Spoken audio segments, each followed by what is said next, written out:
మనం వస్తువులు ఇచ్చిపుచ్చుకునట, ఆభరణాలు, వెండి, బంగారము, వస్తువులు, ఇరు కుటుంబాలు కలిసి మా అన్నపానములు అంటే కేవలం ఈరోజు మనం ఏమి చేస్తున్నామో ఆ రోజుల్లో వాళ్ళు కూడా చేశారు. అయితే ఇదంతా ఎవరి మీద మోపారు? ఇది యెహోవా వలన కలిగిన కార్యము.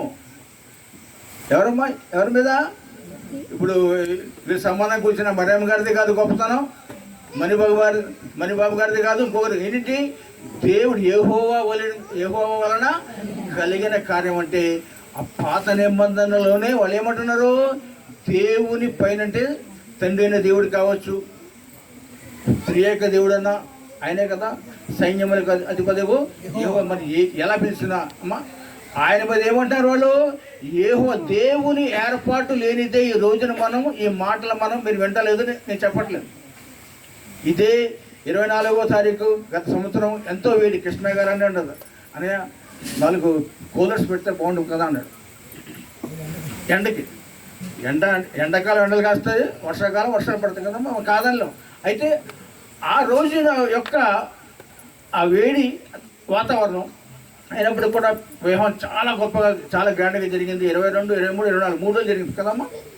మా పాప మా బామ్మడి కొడుక్కి అరే నా పెళ్ళిరా టోనీ అంటే ఎప్పుడు అక్క అనండి. 22, 23, 24 ఉందండి. అమ్మ ఈ 3 రోజులు ఏంటి స్వరోజులు అంటే మహాసభలని పెడుతుంది ఏంటి? 3 రోజులు పెళ్ళి ఏంటి అమ్మా ఉపాస కొడుకులా అని అడిగిందంట. ఎవరు? మా బామ్మడి కొడుకు. అంటే 3 రోజులు కూడా ప్రధానం బాగా జరిగింది, పెళ్ళి బాగా జరిగింది, తర్వాత రిసెప్షన్. అంటే దేవుని యొక్క ఏర్పాటు అలా జరుగుద్దని మా కుటుంబాలు ఊహించలేదు. నా పెళ్ళి చాలా గొప్పగా జరిగింది. మా నర్సాపురం చాలా గౌరవపడేవాడిని.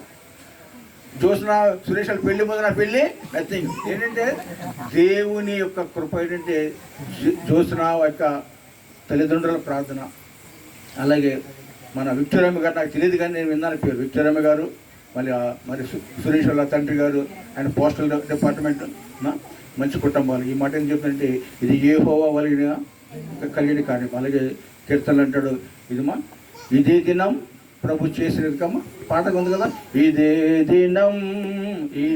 దినం ప్రభు చేసినది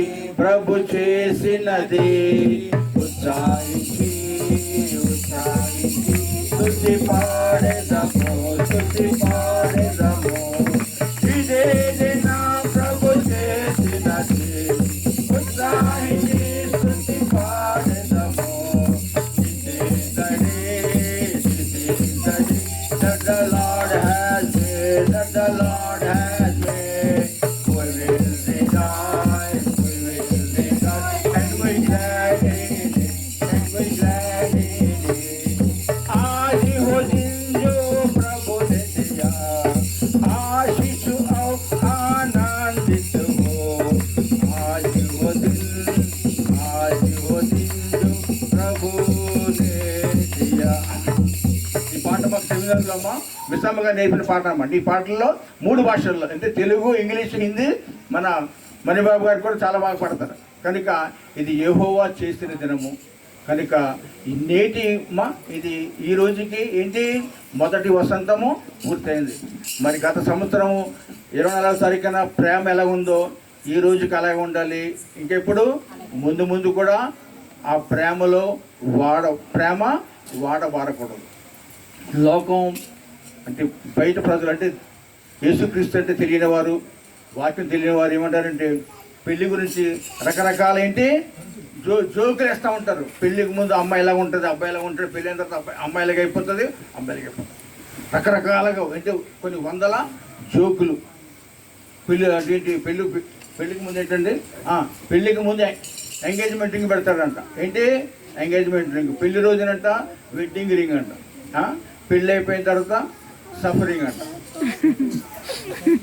పెళ్ళి అయిపోయిన సఫరింగ్ అంటే ఎక్కడ? బైబిల్ ఎక్కడ ఉందా? వివాహము అన్ని విషయములలో ఘనమైనది. అంటే వివాహము అయితే పురుషుడికి కష్టాలా? సఫరింగ్ అంటే ఏంటమ్మా? I'm suffering with cold, I'm suffering with fever, I'm suffering sound అంటే నేను బాధపడుతున్నాడు వ్యాధితో, జ్వరముతో, జలుబుతో, లేదా రకరకాల అంటే సఫరింగ్ అనేది ఎప్పుడు చెప్తారు? డాక్టర్లు వాడేదమ్మా. డాక్టర్ వెళ్ళినప్పుడు అమ్మా అంటే పెళ్ళి అయిపోయిన సఫరింగా వెడ్డింగ్ రింగ్ అంటే ఇది కాదు.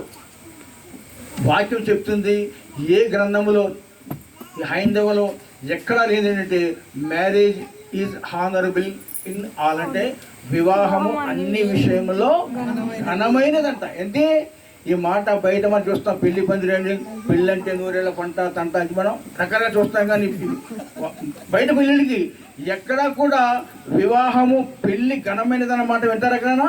ఈ ఊళ్ళో మనంటే మనం కాకుండా హిందువులకి ఎవ్వరు కూడా ఉండదు.